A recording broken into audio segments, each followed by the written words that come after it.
So it's your girl Chyana with On a High Note podcast. I am here to destroy negative stereotypes placed on cannabis users in the cannabis industry by educating the public on the benefits of cannabis to society and to the economy. I want to thank you guys so much for joining me for another episode of On a High Note podcast. Let's get this conversation started, and I just want to stop for a minute. Y'all hear that? You hear it coming?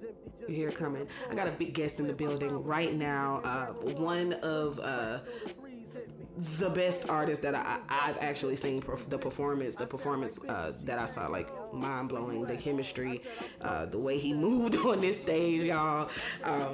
Everybody was rocking. And on top of this, the project is called Too Much Dope. So you know I had to get him on a High Note podcast. I want y'all to welcome my new friend, Big Brian. Oil and sea moss movie, so I'm energetic. Taking shorty through it, I'm in there sweating. No rubber or nothing on me, I'm out here living reckless. She said don't go nowhere, lay back down. We smoke the... How y'all doing? Big Brian, one half of Too Much Dope. Blessed to be here. How you doing, love? I'm doing great. And again, he is one half of the project and now group Too Much Dope. Our boy, Dope Boy Philly, had to go back to Atlanta, but I'll be sure to get his 1-2 on some of these topics. Right. I wanted to bring you in to talk about the project. And to congratulate you and give you your flowers while you're here, because a lot of people see people get big and give them their flowers and talk about projects that mean a lot to them, but that's ridiculous because I believe in attaining the small goals to get to the big ones. Right. That kind of comes from being a personal trainer and an athlete all my life. Too many people get caught up in losing 100 pounds or gaining 15 pounds of muscle, or like today getting the big old butt. That they don't congratulate themselves on the 2 inches that they lost, or their blood pressure going down. On the steps to get there. On the steps to get there, right? So I'm all about celebrating our culture and our community as they hit those steps. So if it's their first live in like open mic, I want them to come on and talk about that experience. Right. Or if it's a new project, I want to talk about that experience. So what led me to your project, of course, is the name Too Much Dope. Right. And then I go online and realize I've been following you for 2 years. And then I realized I even told my sister about your luxurious hair. Right. In one of my, I shared something and I was like, this man has the most luxurious hair that I have ever seen. It has to be the thing that I'm sure people tell you all the time. Right. That's just my cheat code. That's your cheat code to get the conversation started. Yeah, it's my cheat code. It's been like that forever though, since school. Like when I moved to Mobile, I moved from New York. I was back and forth from Mobile, but I moved to elementary, so like it was like I was kind of like out of the loop, but I was like, man, it was always your hair. So I played off of that. That was like really got me through the door. Yeah, so, okay, so you're from New York. So that, and then in our conversation before we start recording, you let me know that you're, West Indian. Right. You're a little Trini in the building. Right. Even though Haitian Flag Day is May 18th. Haitian Flag Day, May 18th. We got us a little Trini in the building. West Indian love, baby. That's a fact. So I'm sure when you came down here, you were like kind of stuck out like a sore thumb with the long hair. You from New York, and then growing up in like a different culture. Like even though you're from New York, being West Indian, I'm sure you had a super West Indian upbringing in the household. Right. And you come on down to good old Mobile, Alabama. What was that experience? My mom's from Mobile, so I was always back and forth to Mobile my whole life. I just moved here like when I was like in the 3rd or 4th grade. It really wasn't that bad of a transition because I was so young though, so it wasn't like I had to change too much, and it was cool though. I wouldn't change it. I love Mobile. I wouldn't change it for nothing. I do love Mobile. I love that I can come home and be comfortable without too much effort. Right. Whereas when we live in the bigger cities, like when I was living in New Orleans or like San Diego and Denver and Seattle, all these places, you have to hustle. Right. That rent don't pay. Right. Cost of living to kill you. And I enjoy Mobile having putting like relaxation and partying at a priority. That's a fact. I love Mobile. I wouldn't change it. Mobile gave me a balance that I know I wouldn't have had, coming up anywhere else. So I love it. I love the balance Mobile gave me. Okay, so now you are living in New Mexico. Yeah, I live in New Mexico right now. You like it? I love it. I love it. Weed legal? Exactly. So that's exactly what I was getting to. You moving to New Mexico and moving to a recreational legal state. Right. From Alabama, where everything is illegal except for a capsule form of sativa or indica. Right. What's the lifestyle change for you? Was it like a cultural shock? Just I was smoking weed my whole life, so just like the paranoia of being in Mobile and weed is ridiculous. Like, you know what I'm saying? You gotta look over your shoulder you know what I'm saying? They'll pull you over for nothing and run you down about a little piece of weed. Right. Like, you know what I'm saying? Well, in New Mexico, I ride and do my thing, and police can ride behind me for 10 minutes, and I don't even sweat. I don't look. Right. I'm good because it's all good, and that peace of mind enough is. It's a lot of other things I like in New Mexico, but that is enough. So legal marijuana or legal cannabis, I use those words interchangeably. Most of the time I use cannabis for like a political standpoint. Right.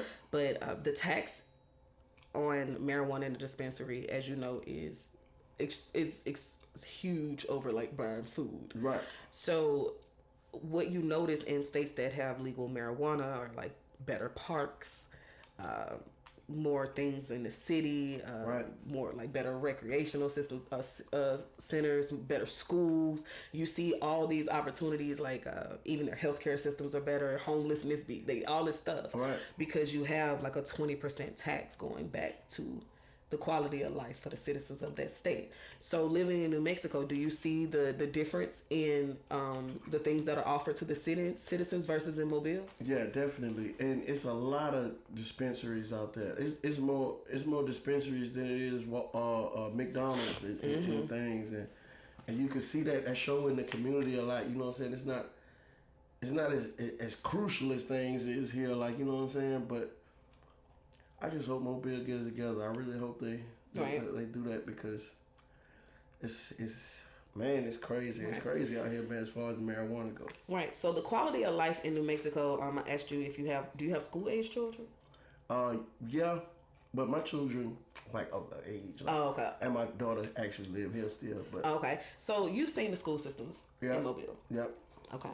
You see what they offer. You're a product of the school systems in Mobile. Right. You go to a state like New Mexico, you see the schools in New Mexico. They look like college campuses. Right. What do you say to Mobile County when these other places are giving these kids this type of educational experience because of the marijuana tax? They behind. They behind. But see how I feel like Mobile, they make so much money and so much cap off of things like probation, and I'm a product of that. Like, you know what I'm saying? I spent more money through probation than I ever did on any kind of marijuana. Correct. You know what I'm saying? They gonna make sure they get that money, and I feel like that's one of the reasons why it's still illegal, because they gonna forever make that cap. I hope it ain't forever, but so far it seemed like forever they gonna make that cap. You know what I'm saying? I definitely agree. I spoke about this on a podcast that I was visiting on last month, and I said once Alabama figures out how to make more money from marijuana sales than they do from marijuana arrest and marijuana crimes, then they will legalize, because we are a state that takes money from our public school system and build prisons. Right. That is not an opinion. That is not a rumor. That is exactly what Governor Kay Ivey did this year. Right. Which is exactly, she did put out the application for marijuana grow in November, and at the same time, she did take money from our public school system fund to open up more prisons. Right. And with Alabama having like a 57% marijuana charge to most of their prisoners have a marijuana charge on it, like 57% of them. So they could have been out here for bank fraud, marijuana charge, domestic violence, marijuana charge, murder, marijuana charge. Right. Because, sorry, Alabama, you can go to Florida, which is 30 minutes away. You can go to Mississippi, which is 30 minutes away, and you can purchase marijuana. And I consider it, like I said before, entrapment. Right. It definitely They're almost making more money off the fact that the other states have legalized. Right. Like, you come through here, You come through here playing any kind of way. Yes. They gonna make you pay. This is the highway to hell for cannabis, okay? Alabama is not playing. Right. And that's why I said, my partners be like, man, how you in, man, what you doing in New Mexico? Man, the peace of mind of just being able to just relax. Yes. Like, man, ain't nobody trying to be going to jail for a dime bag or a gram or whatever. That's ridiculous. Right. And for the South to be a place of celebration, a place of festivals, a place of camaraderie that puts so much emphasis on food and alcohol. Right. You would think that they would, because, I mean, we have a liquor store on every corner. And I used to live in New Orleans, okay? We got drive-through liquor stores. Right. Okay, we got CVS sell Hennessy. Right. And you have these issues, and it's like, at some point, the state is going to have to stop putting a blind eye and a mute ear to their citizens, and people are going to demand. And that's the reason why I talk so much about Bill SB 160, which decriminalizes marijuana, the possession of marijuana, and then allows our citizens to go back and get those marijuana charges expunged like they have the right to. Right. California did it in 2016 when I was there. We got like 626 different individuals, not charges. More charges than that, because sometimes you can get 4 marijuana charges on one possession. Right. In Colorado, they released 181 citizens, and they were doing it county by county by county. You know what I mean? Sorry, Alabama, California is like 4 times bigger than you. If they can get it done, you can get it done. Right. Colorado was able to put their minimum wage up to $17.65 last year. Damn. You got 14-year-olds making $17.65 an hour. Man.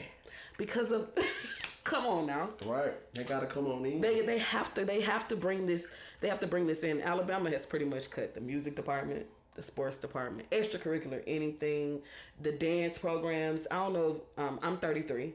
And when I was in school, we had huge bands. Right. Huge teams, huge dance programs, and the Black History program. Right. This Mardi Gras, I was so sad. Right. They're losing money left and right. They're losing money building prisons. Right. They're charging 15-year-olds, 14-year-olds, 13-year-olds as adults. Right. Okay? And I'm sorry, I'm just like against charging a 13-year-old as an adult. I don't care how heinous the situation is, they're 13. You know what I mean? Right. That's wild. Like, come on now. And then the other issue that I have is that, like I told you before, the police in Mobile can use discretion when it comes to processing marijuana possessions. Let's just say that. Right. And this is, again, not fact, or this is not an opinion. This is not a rumor. This is fact. Right. It has been brought down and told to police officers that they can use discretion when placing marijuana charges. In the city of Mobile, depending on where you get pulled over, and we're going to just put it out there, right. If you probably get pulled over in West Mobile, you're probably going to get free. If you get pulled over in Pritchard, you're probably going to go to jail. Right. So the social economic disparities in this just has to be blown off, and we just have to pass the bill to even the playing field before we really have a big issue. Right. Right. And cannabis can no longer be criminalized. It can also no longer be weaponized, and that's what I think the state of Alabama is doing. They're using cannabis as a weapon. Right. It's like, right. like I like I was telling you before we even started, man. I had a close partner of mine get arrested for having the top of a sandwich bag in his car, not an actual sandwich bag, not actual marijuana, just the top of the bag.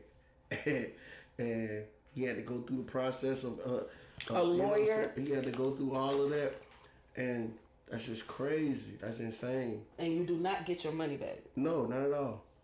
So I'm sure that only take place here. So let's talk about that. Let's talk about what only takes place in Alabama. You can now judges have discretion as well to process the crime. So let's say the officer arrests you for marijuana. When you get to court, after you've bailed yourself out, if you could, So you've now went through the whole thing of let's say your car got towed, blah blah blah. You've gotten bailed out. Let's say general $85. You got your car out $250 if you got it before the next day, $325 if you did it. Then you go to court and the judge tells you, we're just gonna give you a fine or we're gonna throw it out, right? Most of the time they're throwing it out. However, that joint just cost you $400. Right, that's a fact. Here's where they're making money. No one has the money. Most likely someone with a joint or with an eighth or a quarter. Okay, let's be honest here. Most people that use cannabis aren't riding around with 4 ounces in their car. Right. Who's just riding around with an ounce? Let's just be real here. Right. Okay. And who's just like eating edibles as they drive? No one. Okay. Most people don't have $400 in their pocket of just discretionary money. Right. So what ends up happening? You can't bail out. You stay there to whenever your court date is. Right. You've lost your job. Your kids couldn't go to school. Your car is in the tow for 3 or 4 days. They're hoping you don't get it so that they can, because the city will own the car and then they will auction the car. Right. Okay, so then you go to court. You can't get court fees, or you don't show up to court because you had to go to work. You have a warrant. No, you get a warrant. This whole thing. This whole just black hole of how much money they make off of a simple marijuana charge. I don't mind making the money off of marijuana, but can we make it and put it into the school system, the healthcare system, the park and recreation? Hell, I don't think they understand that they can make that money the same way without setting people back. Like, you know what I'm saying? You could legalize marijuana and make. I'm sure you can make the same cap that you make off of people, but I don't know, man. That's crazy. Well, I want to thank you for talking to me about cannabis and kind of giving me your opinion. Being someone who's from here, like we are, and moving to a cannabis legal state, we both did. And I got in the industry. It gives us kind of like a outside look of what's going on. We can kind of now see the issues. It makes you kind of this is just not. You know what I mean? Right. This is not right at all. But I want to talk about the project a little bit. Too much dope. First off, I'm loving the whole vibe. It gives me this the 90s shirt vibe. So I want one in every color. Gotcha. I was upset that the rest of my team got sweatshirts and I got a t-shirt. I felt left out. But in your favor though, the t-shirt you got, it was only one of those. So it's only one gold one. Okay. So you got a 1-on-1 right now, so. Oh, and I am one of one. Right, so. Period. Okay, that's cool, but I still want a sweatshirt. And I want you to go ahead and make the joggers. Right. The Too Much Dope joggers. Yeah, that's a fact. We're going to do that for sure. Right. And plug in on a high note for that because we came out with that idea. And we're going to do the midriffs in the sizes for all of us, ladies. Yeah, and we're going to get that on because this midriff I had to get on my daughter and she been posting on TikTok in this, the midriff. She's, you know what I mean? She Right. She's just too much. But I love the whole vibe because I got some super cool Adidas 2 years ago. They red and they got the different color splashes on the bottom. I had to pull them back out. Okay. I was feeling real. And I put on my Round the Way Girl earrings. Right. Yeah, I was feeling myself. As you should. Yeah, I definitely pulled out my mama from the 90s. Right. So the project, how did you and Doughboy Philly kind of come together on this? Well, I met Doe on a platform called High Off Life. He did a freestyle and it went crazy. Then they released mine and mine did the numbers and they had a High Off Life, like a A3C meeting, a meet and greet. And I actually met him there and he was like, man, this shit is dope. Maybe we could get out, link up and work on something. Mm-hmm. So we, you know how sometimes just be talk. So I just so he followed up the next day, was like, hit me up. He pulled up to the crib, we had chopped it up or whatever. And I was like, yeah, man, we go to the studio, went to the studio. And the energy, the vibe was just crazy. We did, actually the first song we ever did is a song on the project called Legendary Times. It's one of the more you know what I'm saying, a lot of people rock with that track, and that was the first song we ever did. So after that, we just went to building a couple. That was before we even knew about. We even thought about doing a Too Much Dope. We just did that song, Right. and then he was like, "Man, it was really his idea." He was like, "Man, we should make a project called Too Much Dope." The energy was just too crazy. Yeah. It was too crazy. It went from one song to a whole project. And Huh? we just took off, and we did like we ended up doing a High Off Life freestyle together. Yes, I checked that out. Yeah, and then from there it's just been up. Well, I'll tell you, as someone who watched y'all perform, you're probably gonna have 3 or 4 projects. I think it's a thing. Yeah. I'm all for it. On Step Brothers when they go do, we just become best friends. Right. I think that just happened. Right. And it's his Philly swag for me. Doughboy Philly is so Philly. Yeah, he's heavy Philly. That's perfect that he got Philly in his name. Yes. Like, it'll be a lot of characters out here that's not. They be from the burbs. Right. Or something. Nah, I can tell you like this. That boy from Philly. Yeah, he from Philly. Yes, and his energy is so pure and loving, and he's just open to talk to anybody. Like I saw you guys mingling with your fans, and he was just giving hugs and take a picture. He took a picture with anybody that wanted to. Crazy, that's a fact. Right, and I appreciate that for artists because we want y'all to come off the stage and give us a hug. Nah, that's a fact. We want to know what you smell like. And the energy that the crowd gave us was like, you know what I'm saying, that was real love, and I appreciated it that night at the Soul Kitchen. I performed at the Soul Kitchen a couple of times, but that rank up there with one of the ones though. Right. Real and of course you had so much love. I saw so many people with your shirt on. Right. Yes, I was like, shout out to the merch man out there. Right. Yeah, that was love, man. I shout out to the Soul Kitchen, shout out to Mobile, shout out to everybody, man. That was love Saturday. So on this project, what is your go-to song? My go-to song on this project, I guess my favorite song would probably be a song called Shea Butter. Okay. We're gonna, that probably, it ain't the next video, cause we shot a video last week, so it won't be the next release, but we gonna shoot this one soon. But it's a song for the ladies called Shea Butter though. Shea Butter. Yeah, that's one of my favorites though. But it's a lot of joints on there. Blue and Cream is one of my favorites. The Stamp is one of my favorites. Got a storytelling song called Linda.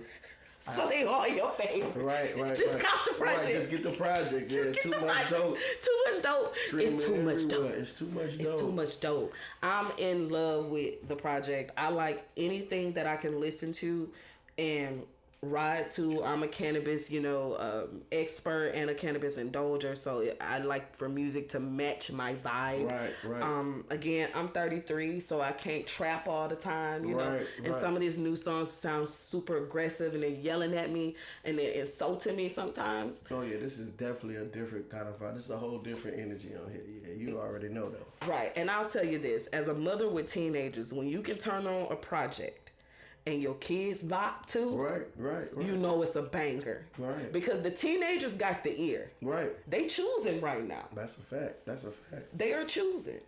And so right now you got two solid teams that's on too much dope right now. That's a fact. So you winning. The cameraman we had that night is a cameraman I never used before, and he was a younger cat. And when I got off stage, he was like, "Hey, OG, I ain't think that, you know what I'm saying, y'all was gonna cut up like that." I didn't even think, like, he was like, "Man, y'all really just put on." Like, I was trying to get footage. I was, but then again, I was like throwing it in a circle, jumping up and down, lighting up. I was doing you had me in so many different vibes. I was feeling myself, and then I just said, you know what? I can't even do it. I would just enjoy it. I would just enjoy it, and I would just get some content from somewhere else because I love concerts. Right. I love concerts that I can go to and vibe the whole time, and people were anticipating Project Pat, right? They were ready. They were ready to see the power, but nobody was rushing to get y'all off stage. No, that's a fact. And I felt that energy.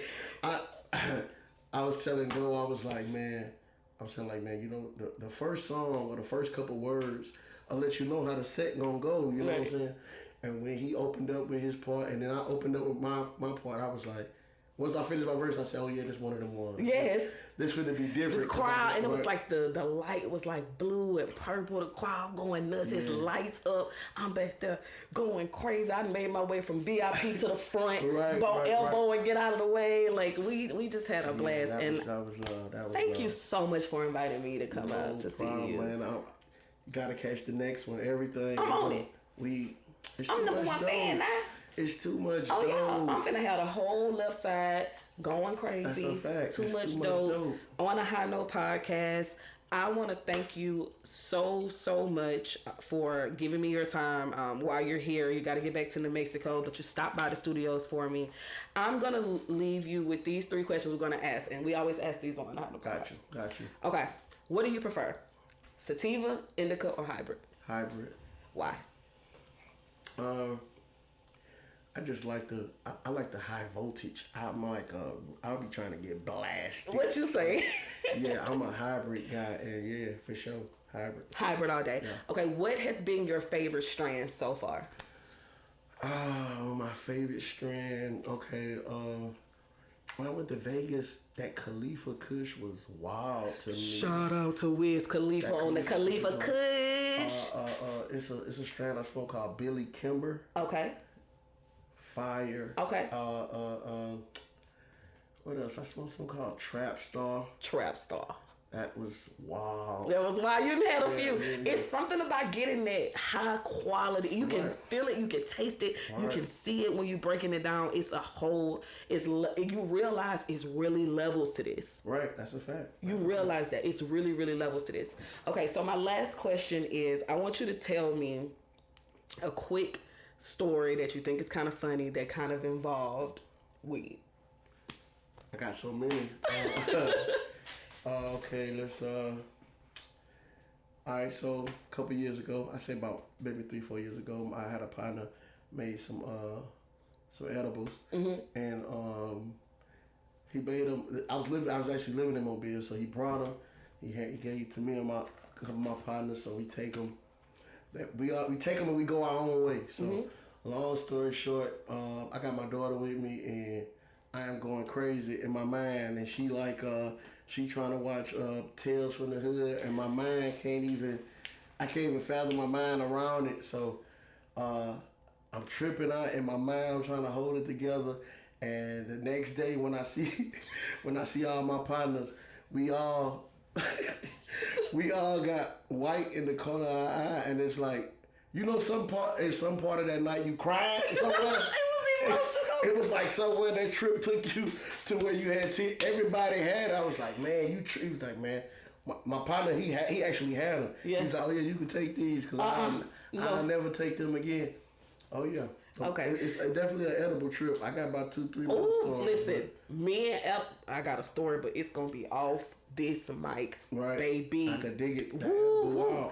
Listen. As an adult who likes to make adult decisions and be aware, I have to set the scene for an edible. Right. Yeah. That's not something you just go to. And sometimes I just go to it and can't even close my eyes. Every time I close my eyes, it's just chaos. I can't. So I'll share a quick story with you. So I'm in Colorado. It's my first time driving around Denver. And, I had hit my pre-roll before I got out. I wasn't driving and smoking, but I hit my pre-roll. And as soon as I come out of my neighborhood, the cop throw the lights on. Now, I'm a regular schmegular girl from Mobile, Alabama. You know what I mean? Right. So, instantly, heart dropped to my toes. I'm going to jail. Right. I work in the cannabis industry, got a marijuana enforcement division cannabis badge, was on my way to a dispensary. All that went out the window. I'm going to jail. Right. Okay? I tell you, Mobile got you traumatized. Call my sister. Sister, I'm just letting you know I'm finna go to jail. Okay? Well, this is where I'm at. I'm gonna drop my location. All this is happening before because we from down here, it's a certain way we do way you deal with things when it comes to the police. And so I let her know where I was, what the call was gonna be, blah blah blah. I'm definitely going to jail. Right. Why that police pulled me over and told me I had ran the stop sign and I needed to slow down, and he said, "Smells like you been smoking something good." And I was like, "Yes, sir." Right. Yes, sir. This man turns around, gets back in his car. I swear I did not crank that car up until that man drove past me. Right. You can't even believe it. I cannot believe that you going home. I'm finna go home. My first time in Vegas was my first time being somewhere where marijuana was legal, and I was going to the dispensary. Me and my partner, Trey, rest in peace, my brother Trey. We in there, and they like, so what you have today? And I'm like, hey, what y'all want? For You whispering? For like a gram, for a half of that. He like, hey man, it's legal, man. No, when they asked for my ID, I said, for what? Right. Like, man, what you want my ID for, bro? What's going on? Huh? My ID sound like a setup. Yeah, that's a fact. When I walked out of my first dispensary, I actually talked about this on my first episode. When I walked out of my first dispensary, most dispensaries in California at that time in 2014 had an off-duty police officer that was working security as like extra money. Right. But he was in his cop clothes. Right. I took that brown bag like I had that thing. Right. You know what I mean? And I just walked real fast to get in the car. He giggled at me. Right. They ain't studying none of that. He was not concerned. You should have saw me tuck it my head and keep it moving. So before we go, I want to tell all you guys to make sure you pay attention to what's going on in the state legislation with bills SB 66 and SB 160. I want to thank Big Brown for stopping by the studio and hopping on here with me and giving me some of his super limited time. And I want to thank him and Doughboy Philly for putting together a project that we can ride to. I feel like, Too Much Dope need to go ahead and take over the summer for the grown folks. You know what I mean? I can dig that. I can dig a Too Much Dope festival. I can dig a pool party. Speak it. What you say? All of it. I can see that because I'm going to be there. Just don't put me on no Hulu, Freaknik 94. Right. Because I'll tell you, it's some parents around here. Oh, they spooked. Spooked. And I'm going to go ahead and say it. My auntie's probably a little shook. They're a little scared. I know it. They're a little scared. But, as long as we don't have those problems 15 years from now, I'm on it. Yeah, we good. We're going to be good. Shout out to Doughboy Philly. We're missing you, bro, but we're going to get you on the show. What's the science, dog? Yeah, we need your energy. And I need that cheesesteak. Oh, yeah, that cheesesteak, no cheese whiz with my Philly boys, I want to go ahead and tell y'all where you can let us know where we can get your information from. Too Much Dope is streaming everywhere. Follow us on Instagram. It's Too Much Dope. Mine is at Big Brown 251 at Doughboy Philly. Make sure y'all tap in on YouTube. We got a bunch of videos. It's TooMuchDope.com. On Facebook, Too Much Dope. Too Much Dope. Too Much Dope. Too Much Dope. You will also be able to find all of Big Brown and Doughboy Philly and Too Much Dope information on in our description box on the website and on all of our platforms. We'll be putting the links to the project, the links to the song, the links to the contact from y'all gotta see the show. It's a big fact. That's a fact. Big fact. That was one of the ones. That was one of those ones, okay? And yeah, I felt important because I had on the limited one of One Too Much Dope shirt that y'all can't get. We're not even putting the yellow out there. Right, we through. Yellow through.